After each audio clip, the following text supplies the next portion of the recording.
Hello, this is going to be my presentation going over physical therapy and the opioid mismanagement that is occurring in post surgical patients.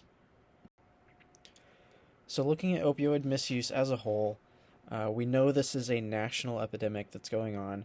We see it quite frequently in the news, but something that you may not be quite aware of is where Missouri ranks kind of out of our 50 states. So, we're ranked 32nd, which is nowhere near the top, but also we want to keep in mind that any patients or individuals that are dying because of opioid overdose uh, is too many. We want that number to be zero.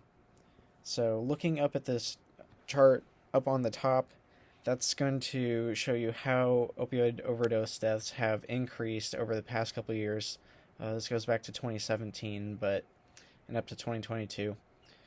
And if we cross-reference this with the chart that's right below it, we can see that opioid prescription rates have actually dropped since 2011, and it's been pretty steep at about a 44% decrease from 2011 to 2020, which is fantastic. But the problem is, where are these people getting opioids that are leading to these overdose deaths? And that's where that things we see, such as illegal fentanyl distribution, are playing a factor in these overdose deaths. But then sourcing that back to the root, most people become addicted, starting with their prescription medications. And kind of following that further, most of these patients have musculoskeletal pain, which, surprise, surprise, they'll get fixed with surgery. And that's kind of where this all leads to.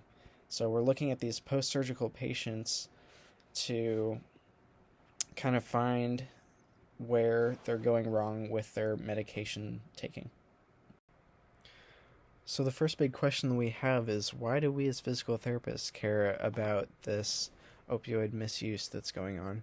Well, we're going to be seeing these post-surgical patients on a much more consistent basis than the physicians prescribing the medications. So I've seen it firsthand of going into the surgeon's office after a surgery, and they come in, they just give some really vague questions, maybe do a little bit of range of motion in the joint that they operated on, and then they're out. They don't really spend quite enough quality time with the patient to really understand how the medications they prescribed are impacting them. In more specific terms of physical therapy, it's really going to impact our patients' safety. In terms of their vital signs, we might see that respiratory depression, their ability to perform exercises due to maybe an altered mental state from their medication, they inhibiting them from focusing on the exercise or just listening to our instructions in general. But also, they might just want to take their medication instead of really giving an effort into their therapy. So that's going to really decrease their therapy outcome and inhibit us from performing at our highest level. So we are trained in many ways to help patients get through this pain in a non-pharmacological method, but we just need the opportunity to be able to get through these different management strategies with our patients. So how are we going to do that? So one of our primary things that we can do is making sure we are educating patients. So like I mentioned about how the physician was just in and out, they may not be providing kind of a proper overview of what their opioid medications really mean for these patients in terms of how they might want to be looking for different side effects or if they're working properly, just in general. And we can kind of come in with our knowledge of opioids and kind of fill any gaps and questions that our patients have about their medications. And then understanding signs of addiction is going to be something that's crucial for us. So, just a couple things that I found: losing interest in treatment, poor self care, and depression could all be things that could manifest in a clinical scenario, and things that we can screen for specifically. So, looking at some more specific tools that we can put in our tool belt as clinicians to make this happen.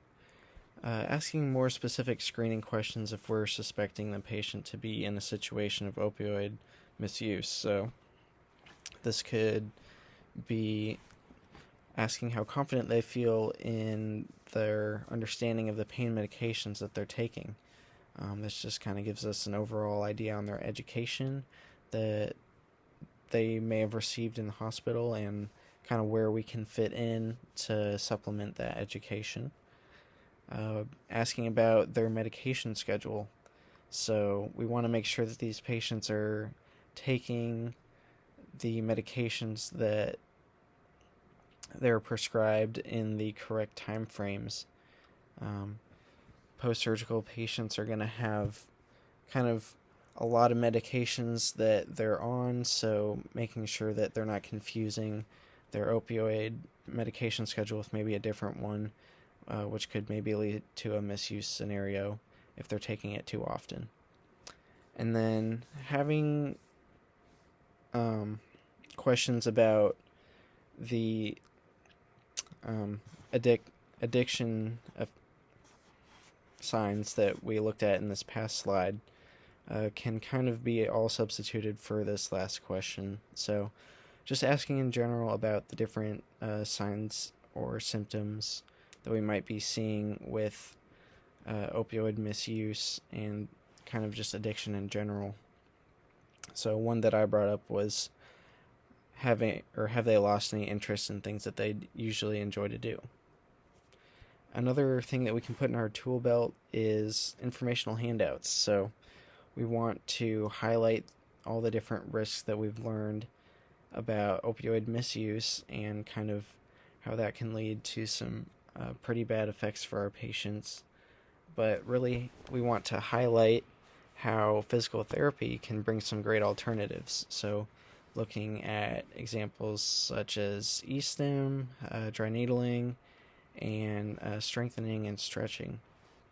So one thing that I didn't put on this slide, but I think is another specific thing that we can do, is to communicate with the healthcare team that's in charge of our post-surgical patients. So if we're using these screening questions and finding any red flags, we want to make sure that we're communicating with the physician and the rest of their healthcare team to make sure that these patients are going to be handled in the proper way moving forward in their treatment. So just to summarize this presentation for your educational pleasure, what's going on is opioid misuse that we're seeing in post-surgical patients, and this is happening right now, which is evident by the graphs that I showed back in the first slide. It's happening at an increasing rate, and we're starting to figure out why these patients are getting addicted. And that's due to their prescription medications that their physicians may not be kind of keying into, but we're seeing these patients on a day-to-day basis, so we can pick up on what's going on with their medications that they're taking. So this is happening on a national level, but we want to kind of start small with your state, and then even smaller just in your practice with the patients that you see on a day-to-day basis. If you're handling post-surgical patients, we want to make a difference with them, and then gradually start to apply that out to a more national level. And so what's really happening to us in the clinic? Well, it's impacting our therapy outcomes and patient safety. And it's doing this with what I went over with the vital signs and also just patient engagement in their therapy overall. We want them to come in and be willing to go through the exercises and pain management that we can provide, but misuse of these opiates can kind of play against us as physical therapists and hinder us from operating at our full potential. So, how are we going to counteract this? Mentioned before, specific screening measures, asking those questions if we're suspecting, uh, informational handouts, which can include education on what opioid misuse is, but really we want to highlight the therapeutic alternatives that we can offer so that way we're kind of making sure that patients know that they're not only limited to the medications that they're taking, but also communicating with the healthcare team to make sure that the patient is being handled appropriately if we are finding evidence that they're misusing their opiate medication. Thank you.